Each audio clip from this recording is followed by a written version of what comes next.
London में रतन टाटा जी ने अंग्रेजी में एक भाषण दिया, जिसके कुछ अंश मैं आपके सामने रखना चाहती हूँ। जरा ध्यान से सुनिएगा उन्होंने क्या कहा। अपने बच्चों को धनी बनने की शिक्षा ना दें, लेकिन उन्हें खुश रहने की शिक्षा दें, जिससे कि जब वे बड़े हों तो वो चीजों की कीमत नहीं लेकिन उनका मूल्य समझ सकें। अपने भोजन को अपनी दवाइयों की तरह खाएं, नहीं तो आपकी दवाइयां भोजन की तरह होंगी।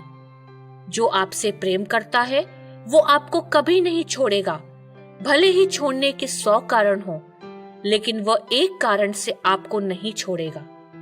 मानव होने और मानवता में बहुत अंतर है और कुछ ही हैं जो इसको समझते हैं। आपको प्रेम किया जाता है जब आप पैदा होते हैं और जब आपकी मृत्यु होती है। इन दोनों के बीच में आपको ही संभालना है। यदि आप तेज चलना चाहते हैं तो अकेले चलें, और यदि आप दूर तक चलना चाहते हैं तो लोगों के साथ में चलें। संसार में 6 सबसे बढ़िया डॉक्टर हैं: सूर्य का प्रकाश, विश्राम, व्यायाम, संतुलित भोजन, आत्मविश्वास और मित्रगण। जिंदगी के हर मुकाम पर यदि आप इनके साथ सही सामंजस्य बैठा लेंगे तो आप एक स्वस्थ जिंदगी जी पाएंगे।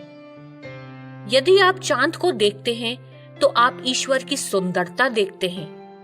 यदि आप सूर्य को देखते हैं तो आप ईश्वर की शक्ति को देखते हैं। और जब आप दर्पण में अपने को देखते हैं तो आप ईश्वर की सर्वोत्तम सृष्टि को देखते हैं। इसलिए अपने में विश्वास करें।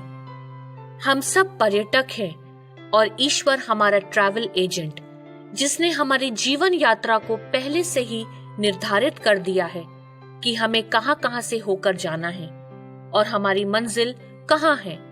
इसलिए उस पर भरोसा रखें और जीवन की इस यात्रा का आनंद उठाएं।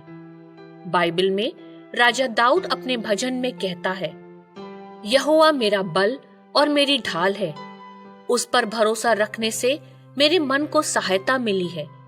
इसलिए मेरा हृदय प्रफुल्लित है और मैं गीत गाकर उसका धन्यवाद करूंगा।